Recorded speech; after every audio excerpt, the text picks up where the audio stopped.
will be mine. The King in Black is awake. I will kill your world. Everyone will burn. And you... well... Let's have some violence. Now, I know what a lot of you are probably already thinking. Who is this guy? Who is this dark and hardened little bastard here? This is one of the nastiest SOBs that we could have ever gotten on screen. That maybe could have been done correctly. But, in case you're not sitting there wondering... Wait a minute! Who are you? Pull up a chair and I'm going to have him do it for me. I am Knull, God of the Void, slicer of worlds.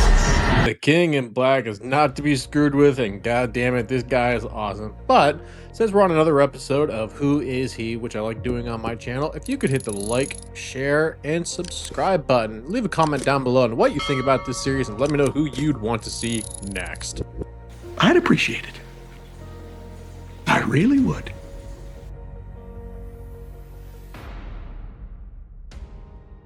Knull was created back in 2018 from a comic edition of Venom, but honestly, it's going to come back to a different argument. Chicken or the egg, Knull or darkness. Because in the nothingness, there was Knull, but Knull was already there before the nothingness because the nothingness wasn't even created yet. That means endlessness is getting bigger. That makes no fucking sense!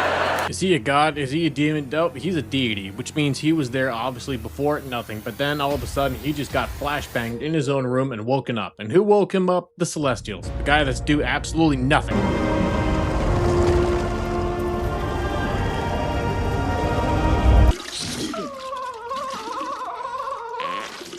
So they're telling me that this guy absolutely lost his shit because he was just taking a nap and got woken up? Yup!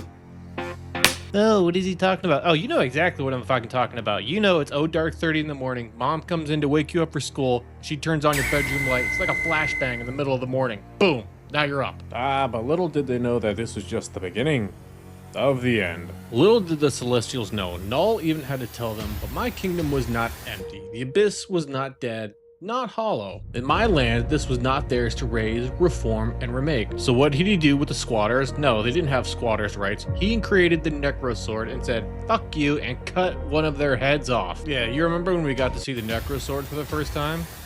We just vanquished the holder of the Necro Sword before he could harm any other gods with that cursed blade.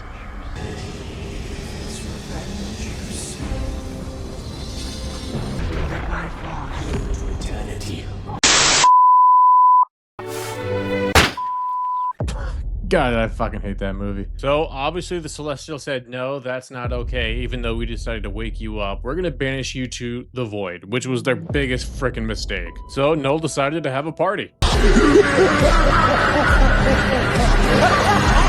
Once he was there, he decided to seek his ultimate revenge, and that is where ultimately he created the Symbiotes. He was the god of his own world now and created everything in his own image and will to destroy those who took everything from him. Knull just wasn't some deity that got banished from all eternity. This guy could rival Thanos, and trust me, we're gonna get into that bullshit in a minute. Once Knull was ready, he was able to seek revenge and havoc back on the universe. When I escape and annihilate every living planet and destroy my symbiote offspring.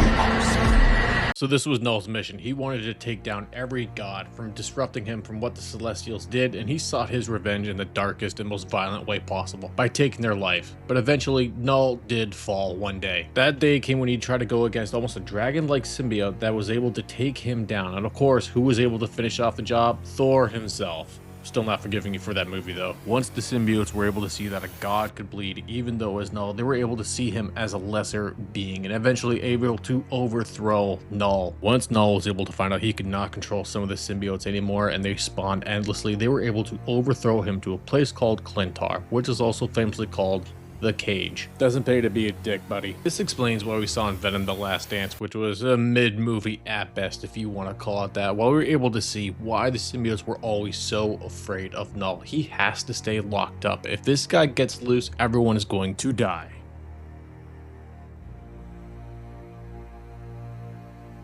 Now, further explanation on obviously why Sony is a complete retard, we don't need to go down the rabbit hole of the mistakes that they have made with a lot of their franchises. I could go into heavy detail, and I will.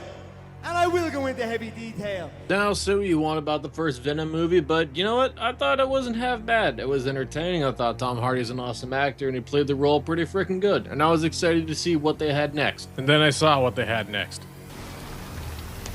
I wanted your friendship.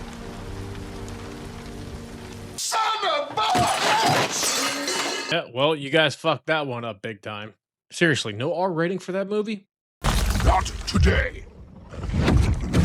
Oh, that's bullshit! Yeah, well, I blame you for that one. You're gonna the ones that are gonna take the blame. Good thing Morbius wasn't that much worse. Oh wait, it was. That's why I know we're gonna be seeing a lot more Spider-Man solo projects in the near future. Specifically, Spider-Man 4, which honestly I think is gonna be pretty good. Even if they decided to introduce Knull in Spider-Man 4, they better not introduce anything like the first 8 minutes of the movie and have people actually think it's going to be the best part of said movie. It's not going to fucking happen. Maybe you guys won't fuck this one up like you have every other Sony project practically. And if you enjoyed them, let me know in the comment section below what was your favorite Sony project. Are you happy the way they did Knull? I know I'm not. Put him in Venom 3 for 5 minutes max and we'd got nothing left of him with no further build-up. If you enjoyed this video, please like, share, and subscribe. If you didn't enjoy this video, thank you all so much for watching. And, as always, until we meet again.